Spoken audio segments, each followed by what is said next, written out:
The Spin-Off Podcast Network. Skinny are helping you show how smart you are with the 1Q quiz, an all-new, super challenging and super quick daily quiz built by the Spin-Off. Every Monday, Skinny are giving you the chance to prove you're smart with the Skinny Extra Credit question. Get it right, and you'll get the chance to score yourself some Skinny Extra mobile credit, so you can text, call, or even video call your group chat and gloat about how big your brain is. T's and C's apply. The Fold is brought to you by oMedia, making brands unmissable and public spaces better across Aotearoa.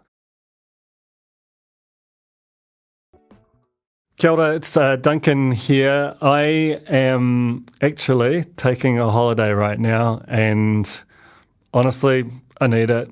One of my shoulders is rising up, and I'm not sleeping well, but because it's been a year, you know. So while I'm away, they're going to play a couple of basically previously recorded episodes of The Fold. You may or may not have heard them, but they're good, and I hope you enjoy them. Ka kite.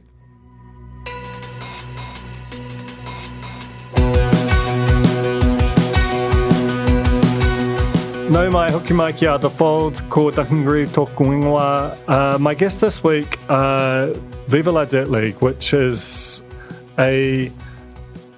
what is it? And that's kind of what's interesting. It's a YouTube channel that does satire of game logic, but it also exists on TikTok and Instagram and Facebook. It is based in West Auckland, but has a global audience. It's funded in part by YouTube advertising and to a lesser extent by other platforms, but it also has a very active Patreon. They recently wanted to create a studio so that they could do better versions of their work, and they went to Kickstarter and asked for $100,000 US. That's a pretty sizable sum. When it closed, they'd made $2.5 million.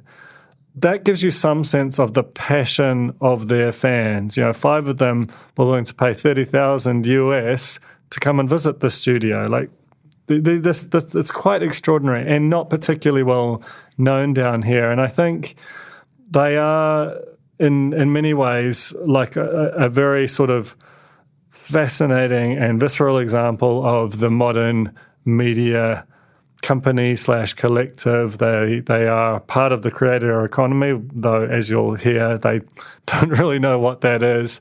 What they are is very smart business people who know exactly what their audience is, what they're about. And I think they are sort of an object lesson for all of the New Zealand media about what sort of creativity with form and distribution and the possibilities of being somewhere but having a global audience really sort of can do for you. And I think as we are sort of, as a nation, moving into this place where we're trying to figure out what a merged TVNZ and RNZ should look like, I think the kind of thing that Viva La Dirt League do should be as interesting to us as what, you know, the BBC or the ABC does, because there is something about the way that audiences consume content and how you sort of stick with it and nurture them that is, I think, really fascinating. So this is Viva La Dirt League on The Fold. Kia ora koutou, and welcome to The Fold, Viva La Dirt League. Thank you. Thanks for having us. Here. So I wonder if you could start, because I'm going to be gratuitous here and assume a level of ignorance, because you are like you are that sort of classic internet phenomenon of incredibly passionate, globally dispersed phenomenon. So just can you, for our audience who might not be familiar, just give the pitch about the why of Viva La Dirt League. The why or the what? I mean, the what. The what and the what. Well, what is it? Yeah, it's a what. It's a what. The what. I mean, the what's really easy. It's just we are. I don't like using the word, but we are YouTubers or, you know, internet content creators that make really high quality comedy sketches for YouTube, Facebook, now TikTok as well, Instagram, all of the above, focusing primarily on video games and kind of nerd culture. So our main shtick is what we call game logic. So looking at the logic and the mechanics of video games and going, what would that be like if it was translated to real life? So, for example, in a fantasy RPG, eating a wheel of cheese is how you refill your health. So if you've been stabbed or burnt or got peppered with arrows, just eat a wheel of cheese and, it's all fine. So, I mean, and almost everything you said is like an unimaginably strange thing as of like sort of 10 years ago, and yet now it is a multi-million-dollar business opportunity.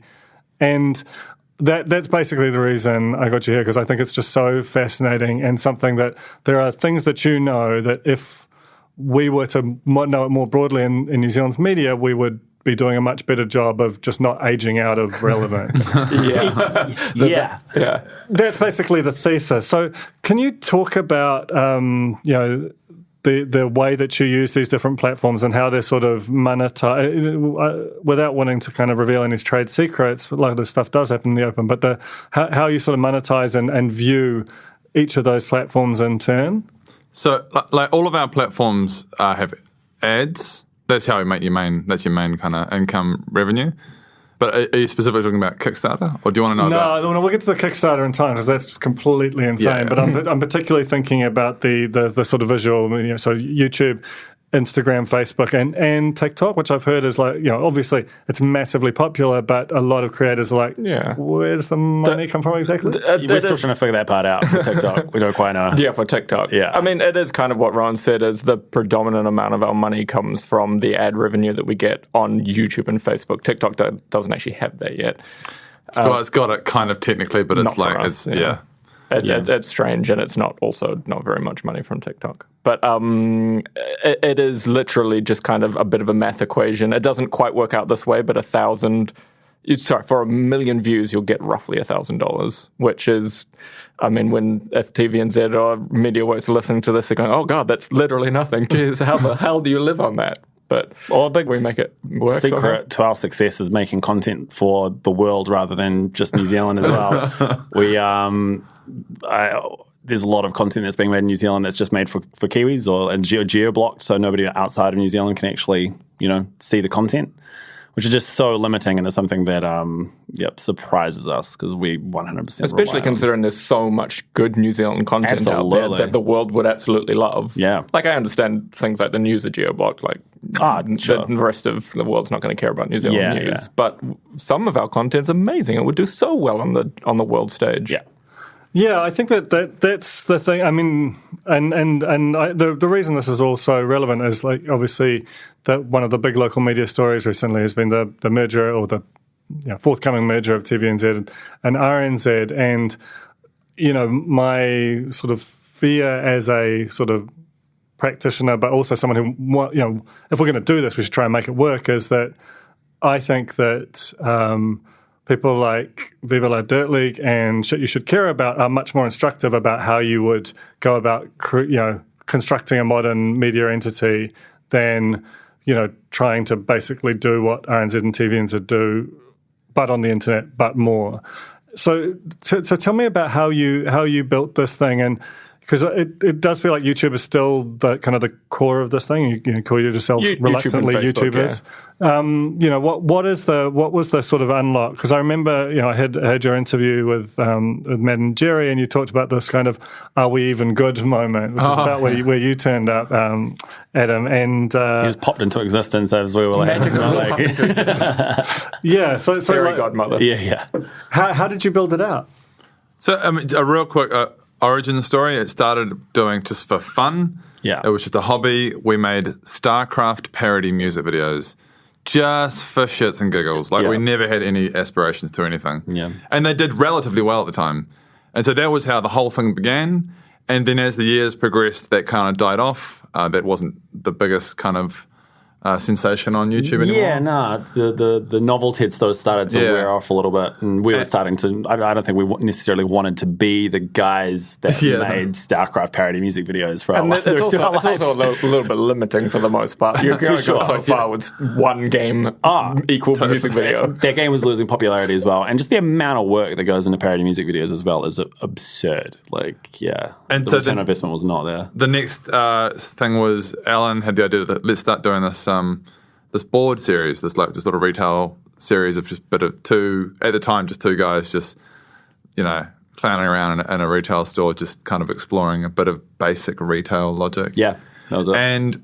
And it did really badly. It did. well, remember, episode 1 was meh. Yeah. Episode 2 in Gangbusters, that was our most popular video. And we're like, this is us for the rest of our lives. We've got it. But it turned out the episode 2 was just this massive fluke. And we never, not until the recent days have we actually reached those numbers again. Yeah. But that kept us going for a little bit longer, I think. If we hadn't hit that... it went like hundreds of thousands of views. Yeah, it got to 500,000. And then episode 3 was just like 1,000. Yeah. Exactly. We were used to getting like a couple of thousand views in a week, I guess. Yeah, and then this second episode just went viral on Reddit randomly, because it was about Reddit. Honestly, that might have been the thing that kept us going long enough. Maybe. If we had never got this episode 2 success, we might have petered out and never tried to recapture that. I don't know. But yeah, and then I guess you guys kind of petered on like 2,000 to 3,000 views for another good year until I came along and kind of was like, let's try other things. And interestingly enough, Board, the series they're talking about, was they say that it was losing subscribers every time they uploaded a new Board episode, and it even did that for a wee while when I came along as well. But I think really what was happening was the people that were there for the music videos were jumping ship, but it was gaining more people that wanted to be there for the skit comedy. And then eventually, today Board's one of the best series that we do, still do it, and it's very cult loved by a lot of people. There's a lot of discussion about algorithms generally and the extent to which they can be gamed, and there's a natural tension between the creativity that is a natural part of what you do, and also the need to follow the zeitgeist as almost expressed by what YouTube and the kind of interrelating platforms push. To what extent do you sort of study that, or is that almost like a feel thing? The old algorithm. Yeah, it's a tough one. Algorithm. Because the algorithm for the longest time has always promoted long videos, which is not what we do. We've really stuck at what we do. We really have, potentially to our detriment. Potentially to our detriment. Our success is it ebbs and flows.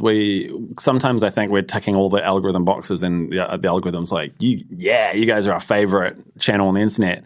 But then suddenly something changes. Like recently, it's TikTok, and it's the whole everybody just wants TikTok videos. So the emphasis for YouTube and Facebook has really just been pushing those kind of vertical 60-second videos. Multiple short plays. Honestly, I think the whole journey of social media is a journey towards just shorter and shorter attention spans. Oh, absolutely. And TikTok is the combination. And we're feeding right into that. Do you enjoy, for some people I've had on this show, that attention span shrinkage has been like a source of great anguish for them?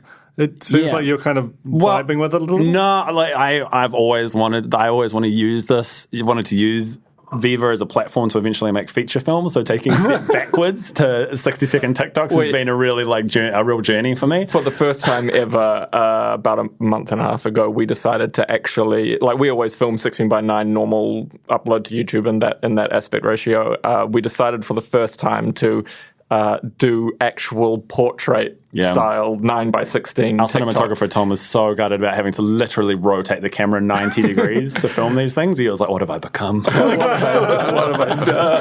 have I done?" At a certain point, you'll do it, and it'll never rotate back. Yeah, it'll never rotate back. Yeah, we'll see the camera the right way up. We're like, that camera looks weird. I'm still. It's just again, it's all in service of the algorithm. We're literally, but at the end of the day, the main thing we need are views and to get ad revenue to then hopefully make the bigger form content. So it feels like it's a one step forward for hopefully one step back for 2 steps forward. Hopefully. Although it's still being able to make what we want, which is fun short form comedy. Absolutely. Like our usual video on YouTube or Facebook kind of sits in the 2 to 3 minute range. So it's not that much of a stretch to drop down to 1 minute. It's interesting. The joke kind of gets easier. Usually writing the scripts for them is brilliant. Usually we say that each script kind of has to have the setup, the middle, which is funny, and then the end gag, and then a little button beyond that to head into the outro. These ones literally just kind of need to have set up gag. And that's it. Yeah. It's great. So easy to write. So in terms of again, like it's absolutely fine to blanch out the specificity of it, but could you provide even like if you look at the overall revenues of Viva La Dirt League as a very well-established business now, like what sort of percentage comes from, say, advertising versus Patreon versus other income kind of streams? Would you be comfortable sharing that? Just we kind of break it down approximately. What would you say? So we've got the different revenue streams are AdSense, which is just the ads that play on like YouTube and Facebook predominantly. Yeah. Then you've got sponsored jobs, which is super important. Which is starting to come through more now. When a job says, hey, can you hold up this can of Coke? That's never happened. But if you hold up this can of Coke... And usually it's computer games and computer companies' keyboards and that kind of stuff. Yeah. And then the third one being Patreon, I guess, which is our hardcore fans just literally paying us a regular monthly amount. Yeah. Is there any others? Merchandise, but that's pretty small in comparison. That's only really started. And also Bandcamp. How's that doing? That's where that's a word I haven't heard in years. we still sell our old StarCraft We get a songs. few dollars every week. Guys. Especially now that's been bought by Epic, right? Yeah, is it? Yeah. So once those songs are in the metaverse, then they're out there. It's over. But by far and away, YouTube and Facebook ad revenue, I would say like 70, accounts 60, for 70? 60 or 70% most months. Yeah. And then sponsorship would be probably 20%. Patreon, I don't know. Am I going over 100% now? I think 10% brings it to 100, I think. Yeah, that sounds about right. That kind of gives total lie to the idea that the only people who can make a living out of the creator economy are YouTube and Facebook, and obviously they make a very good living. But is that something because you've got this very long catalog that there's almost like a level of passive income? Do you have a sense of the split between new material versus the back catalog? That changes week to week, month to month as well. It's generally pretty good. Like what we're getting from the back catalog, it is literally an asset of just videos that are making money over in the background. Yeah, it's always present, but again, it comes down to the algorithm. One more time, it's honestly like sometimes the algorithm serves up our back catalog like prominently. About this time a year ago, it was massive how much our back catalogue was being served up to the masses. But at the moment, it's actually really low. Yeah, so it changes. And there's been obviously waves of ways of describing this, but the discussion about the creator economy. Do you feel like you talked about YouTuber being this term you weren't necessarily comfortable with. Is creator economy something that you feel a part of, and how much of that is like a network that you sort of because it's just this brand new thing, unimaginable 10 even 5 years ago. So separated from any other creators. What's the creator economy? So the creator economy is basically people like you, but much more commonly understood as like individual, whether it's YouTubers, Instagrammers, whatever. You're relatively rare being established across multiple platforms who make a living out of creating content for social media, and obviously you can do that in a number of different ways. But you seem almost like to me a little bit of a hybrid of the old and the new world in terms of that you are quite set up as a business. And because of that, we feel, like Alan was saying, we feel very isolated. We're stuck between all of these worlds. We're not really film industry. We're not really film industry. We're not really gaming industry. We're not really esports. We're not really YouTubers, because YouTubers are vlogs and let's players and beauty artists and that kind of stuff. And or lower quality sketches. And so we're stuck between all of these worlds because we are all of them, but also none of them. And in New Zealand, there's nobody that, or in the world really, there's nobody that does what we do. But especially in New Zealand, so we can't exactly, tap shoulders with somebody who's doing something similar and be like, do you want to collaborate? Or, There are a few examples, but they're very few and far between. Yeah. So, it's a really interesting question. I feel like we're very much just hovering on the outside, somehow making it work, and hopefully it keeps working. When the New Zealand film industry, when little sections of the New Zealand film industry find out about us from time to time, they're literally blown away by what we're doing. Yeah. And then when the YouTube industry find out about us, or think about us, they're like, how are you doing what you do? Because they know how much money they make on YouTube, and then realize how much money it costs to do what we do. Yeah, no, we're reinvesting a lot of the money that we make into the content. Oh man, there's like a million things I want to talk about at the back of that. Pull that apart. We'll just take a very quick break and then come back with more from Viva La Dirt League. The Fold is brought to you by O Media, making brands unmissable and public spaces better across Aotearoa, with over 4,000 out-of-home advertising sites nationwide across both street furniture and retail centres. I'm super grateful to O Media for enabling us to make unmissable connections with Kiwis. Ready to rediscover the joys of cycling? With over 300 kilometres of cycle paths across Tāmaki Makaurau, jumping on your bike and going for a ride is such a fun way to discover the city from a different perspective. Cycling is getting more and more popular across Auckland, so now's a great time to join the hype and give cycling a go. Head to at.govt/cycling to find your nearest cycleway today. Raising capital or taking your business to the world? Investment Fix has the lowdown on everything you need to make it happen. This season, we're exploring the US market, the opportunities it offers, what it takes to grow a business there, and the best way to approach investors. Join some of the superstars of the investment and business world as they share advice from their time in the US so you can make your mahi count in this massive market. The Investment Fix podcast, brought to you by Invest New Zealand. Tune in today. We're back with Viva La Dirt League now. Where I want to go with that is that sense of being like a little bit of an island and being sort of incredibly visible. And, we'll talk about your Kickstarter shortly, but one thing that just was like eyes out of my head was that 5 people were comfortable just donating 30 grand a pop for this very specific experience. But I think that thing of like being sort of invisible, and then when people find you, they're like, how is this happening? Because you break so many of the rules. Like YouTube, even very popular ones, there's a particular kind of aesthetic and set of production values, and your stuff looks incredible. It does look, like I'm not surprised you want to make a feature film because some of your shit looks like it's from a feature film. Thank you, man. So what is it, like, how, when you do meet or collaborate with, people from whether it's comedy or film or production sector, what do they make of you? I don't know. We've had a few people from the normal film industry, I guess you'd call it, on our sets, and the predominant feedback we get is you guys are breaking all the rules but somehow making it work. Yeah. Which I don't know. I mean, I feel like we make films make our skits rather in a pretty normal way for the most part. Well, I just got nothing to compare it to anymore. Like I've not been on a big feature set or anything in such a long time.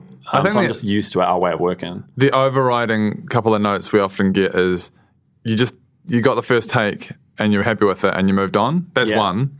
Which so many other filmmakers are so scared about. Whereas, as Ron said earlier, we're editing in our heads. So. We go, that was a good take. You happy with the take? I didn't see you bumble a line then. I think we got it. We've got the benefit as well of having 3 heads, like kind of watching the whole thing as well. The 3-headed Hydra. Yeah, so if we feel that something wasn't quite right, like we'll all speak up. We'll put the director hat on from time to time, or the writer hat, or the. And I think that's another thing that people from the industry will see. There wasn't ever a designated director as such, and they'll just see kind of someone just sort of go, oh, cut. no, can we do that differently? No, and people would go, I don't know, who is that? Or the actor who's literally on the camera, like it's the close-up, and they're like, and action. Yeah. Often it'll be you yourself, and you just like, you don't want to wait for someone to go, can we do that line again? Action, you just go, keep you on the roll, okay, action, and then you just keep saying your line. I've made a real habit recently of just like delivering a line and being like, I'm going to do that again, and just do it until I'm happy with it. And also with there's nice freedom to that. What we get called this and call ourselves it all the time, the three-headed hydra. So it happens between the three of us, but we're also so comfortable with our crew now that some of them will just be like, cut, like just a random member of the, either the sound guy or the camera guy or someone. And we'll be like, what's going on? Random thing happened. Okay, is that not normal? That's not normal. No. Oh my God. If someone other than the AD or director called cut on set, they'd get thrown out. I'm trying to think, even ads I've done, I suppose you never see the sound guy just go, can we cut? I suppose not. Yeah. No, they'll try and get the eye of the AD to do it. Yeah. Yeah, that's crazy. So, I mean, I think the fact of you being an island and being on some level, there's not a natural community for you, which does sound kind of like a lonely vigil in some respects, but also you should have like an immense amount of pride of having built a thing where no one saw a space. Yeah. And we're slowly building up our crew and, the Viva La Dirt League family. And also slowly building quite a lot of respect from the New Zealand film industry as well. Yeah. I mean, they should. Like that people watch your stuff and that happens with them, but doesn't happen every time. And it seems like it pretty much does with you. I guess the thing that's like really interesting to me is like I feel like there are so many lessons that you naturally know. Do you feel like whether it's the New Zealand film industry or New Zealand On Air or TVNZ, does that industry that you're not necessarily a part of, does it seem to want to know your secrets? Not really. That's actually the thing that baffles me the most. Yeah. Is that they're like, they're doing their thing. It doesn't apply to us, which it totally does. Like Alan used to work at NZME and I used to work at TVNZ. And I mean, even while we were still working, they were moderately successful, obviously significantly bigger now. But they just didn't want to really know, did they, for the most part? Not at all. Like I'd get shoulder tapped by the social team sometimes or the higher up sometimes for like, can you give us tips on how you're doing so well? But we have not heard from anyone in the New Zealand film industry, like in that the sort of area for a long time. Like we did like 5 years ago or something get some funding from New Zealand On Air for a series we made called Wrecked. But again, generally we're an island. We don't get anyone reach out to us. I mean, you are quite confronting to that system, which, I mean, geo-blocking, sometimes, when they're licensing content, I can understand that that's part of the license, but it also feels like there's an insularity to it where, New Zealand On Air it's the Broadcasting Act gives it some little prescription, but and I think you've said that the quantum of your New Zealand audience represents sort of roughly around, is it 1-2%? Very small percent, yeah. And I understand, like, when you put it like that, I understand why New Zealand On Air and the Film Commission don't care about us, because their remit is to fund New Zealand content for New Zealanders. And yet, it's more the lesson side. It's more like, on some level, you've got 3 PhDs in the new media economy, and there are things that we should all be sort of hungry to know. Like what have been the big breakthrough sort of unlocks for you in terms of, both on the sort of business side and the creative side, in terms of things that you've figured out that have helped propel you to this kind of crazy place you're in? Well, we always are willing to try new things. That's a big part of what we often test something out and it doesn't quite work, so we'll drop it, move on to the next thing. I think we're constantly trying to grow as creators and make content this is another big point of ours. We make content that we want to make. Not having an overlord that's telling us what to make makes such a big difference. Such a big difference. And it keeps us hungry to continue trying to make bigger and better things as well. And it also gives us the freedom to fail as well. Like we there's a good one that happened quite recently. Is we did a restaurant sketch about. It was meant to be an analogy for allergens or things you don't like in your food when you get served at a restaurant. And we used the metaphor of having a shit in your salad. And like literally the gag is it's a Caesar salad and there's a big old Snickers bar that looks like a turd in the salad, and it went down like a sack of bricks to our audience. Relatively speaking. Relatively, yeah. But the confidence to try something like that is quite freeing for the most part. I remember reading an interview with Greg Churchill, who was like a house DJ in Auckland in the 90s, and the line stuck with me that forever, that was basically if you're a DJ and you don't clear the dance floor once an hour, then you are not doing your job. And I feel like there's some kind of shit salad lesson in there. Yeah.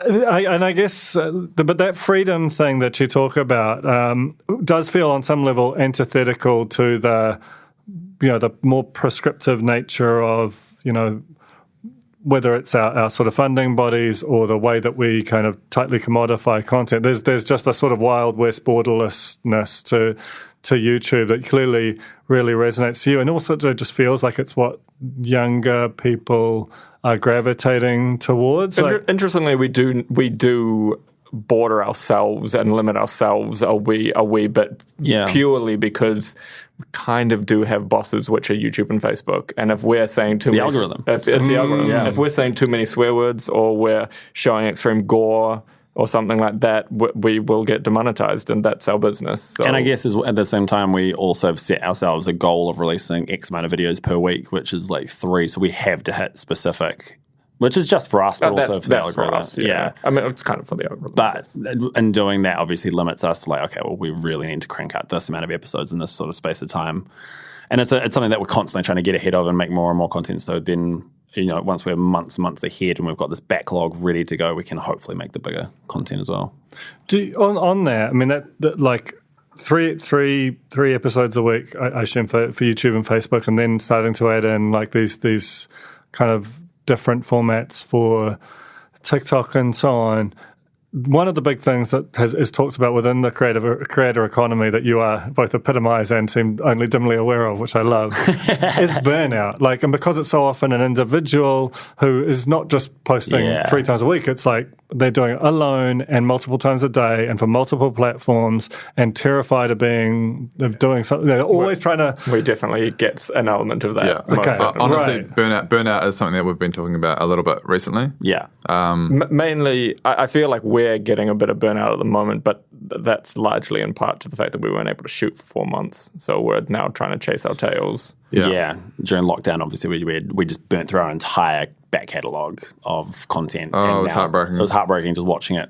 There go the holidays. All our pre-filmed stuff just slowly burning through and not being able to film and catch up. So that's why we're trying to claw back at the moment. We're actually we're about a week away from like literally starting the biggest shoot block we will have ever done. 3 days away, Ron. Is it 3 days away? Starts Sunday. But we're going to be shooting a total of 14 filming days over a period of, I guess, I think 3 weeks. Yeah. And that's just going to be like we're just trying to get ahead of schedule. But apart from the fact that we are pretty burnt out at the moment, I think that there's a couple of things that we have done right in our channel that allow us generally not to burn out. One is there's 3 of us. Yeah. And obviously the entire business around us. So if one of us goes down, the other 2 are there to kind of pick up the slack and keep going. Yeah. And then the second thing, which we get asked by fans all the time, what's the best way to get famous on the internet? And it's doing something you love, because if you genuinely love it, then you're not going to burn out on it, because there's so many people, or not so many, but I'm sure there's some creators out there who have got famous doing something that they thought they should do to get famous, like playing Fortnite on Twitch or something. I don't know. And if you're not necessarily the biggest Fortnite fan and you only did it because you thought you'd be able to get famous that way, and then you do get famous that way, now you have to play Fortnite every single day for the rest of your life to keep the money rolling in, and you presumably hate it. It's kind of crazy seeing channels that are bigger than us just stop. Yeah, and they it's often without any video saying I'm going to take a break, or they just clearly just walk away from it because they're doing something which is unsustainable for them. Which maybe they did like it in the beginning, but you play Fortnite for 5 years, and that's kind of unsustainable, I guess. Yeah, absolutely. And I guess that's the sort of the Facebook and YouTube they know that there's hundreds of thousands, there's millions of people doing this. They lose a few at the margins, almost as a baked-in cost of doing business for them. It has no impact. There's always new people coming to get in. Yeah, absolutely. So, you there's so many different kind of publicly available metrics that show your success, but one which really screams out that just happened is you guys went for $100,000 on Kickstarter to build a new studio or something of that nature, right? And that's a big goal, like dream big, and you just went 25x on that and got $2.5 million. Just cash. That's US dollars as well. Yeah, it's actually quite a bit more than that in New Zealand dollars. I don't have to be worried about getting kicked off the island. So what the fuck happened there? We don't know. I mean, I guess the easiest answer to that, and we can talk more about it, but the easiest answer to that is we just have a wonderful community who are very generous. Yeah. And we've known that for a while now. We have a very successful Patreon page, and we've done a Kickstarter before, which at that time was very successful. It really did blow our expectations. Yeah. However, we did have an amazing team helping us. It takes a lot of work to create a good Kickstarter. You don't just kind of go, hey, give us money and action. Yeah. You kind of you really have to plan it. Yeah. Yeah, I genuinely think we made one of the best Kickstarter pages ever. And this is comparing it to some of the ones. There are some pages that made more money than us, but ours was just so well designed, and we spent so much time coming together with the rewards we could give out, what the stretch goals were. We tried to keep it really engaging so fans would want to keep coming back and seeing how we were progressing. And also basically turning it into a bit of a game. Like you said, that our goal, you're right, our goal was $100,000, but our true goal in our hearts was not $100,000. We knew that we probably needed about $1 million to even start thinking about getting a studio. Yeah. So that was, at least in my heart, and we chatted about this, the true goal really was about $1 million US. And that was US? Yeah. But we, in putting that $100,000 goal and all the other goals we put in there, it kind of gamified the experience for the fans. So they could see every time we hit a new stretch goal, 100,000, 200,000, 400,000, 500, they got something, we got something. There was a cool little perk here and there that would be... we did a stupid drawing stream, or we auctioned off some of our memorabilia just to keep it exciting and keep it engaging, make it feel like a game itself. Yeah. And as Alan said, keep people coming back to the Kickstarter page, which if more people are coming back to the Kickstarter page, commenting on it on the daily, it pushes it through the Kickstarter. And we had a massive hurdle of we were all quite worried about this, a massive hurdle of trying to promote what exactly this Kickstarter was. Because for our previous Kickstarter, it was really easy. It's a short film. You get a short film. This one is about it's about getting a studio space. It's a lot of this money is going to go down onto the deposit. There's an even worse way to put it. You can go, can you guys help us fund a mortgage? Yeah, that's honestly it. And then try and frame that into a cool Kickstarter. Yeah, yep, and then go. But that feels like it's the it's the new economy of fandom. Is that they know that by donating this money that you're going to be able to make more and better. That's exactly how we had to angle it. That's so confronting to the way that everything has been traditionally funded. But that's just one of the million things that you guys do that is so smart and so different. And I feel like it's most certainly it's not even a new economy in New Zealand. It's just a fully unknown economy in New Zealand. But that's very true. It's most certainly not the way it's done, but it's one of the ways it's done in the States at the moment. We were chatting with some animators yesterday, and they were praising Critical Role, who did a Kickstarter about 2.5 years ago now, I think it was. And they raised $9 million US, and it was so successful, Amazon bought the rights to the show that they were trying to kickstart. And immediately funded season 2. And immediately funded season 2, yeah. So that's the way that a lot of Hollywood studios and will try and fund something these days and go, if you're famous, do a Kickstarter, then we'll find a distributor. Yeah. That's incredible. And that's all the time we have, but I feel like, I could talk to you all day. There's so much in what you're doing, and congratulations on it. Thanks so much for Thanks so much, man. Cheers. Appreciate it. Cheers. The Fold was brought to you by the Spin-Off Podcast Network. It was hosted by Duncan Grieve. produced by T.I. Butler, with production management by Rachel LaRue and series production by Jane Yee.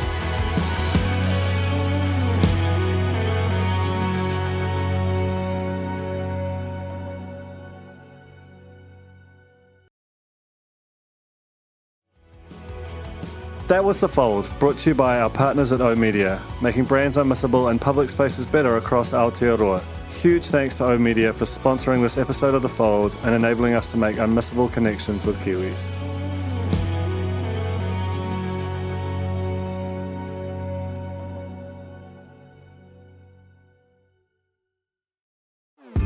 Talofa Lover. I'm Madeline Chapman, editor at The Spinoff. If you have the means, consider supporting our high-quality journalism by becoming a Spinoff member. Sign up now at thespinoff.co.nz/donate. The Spinoff Podcast Network.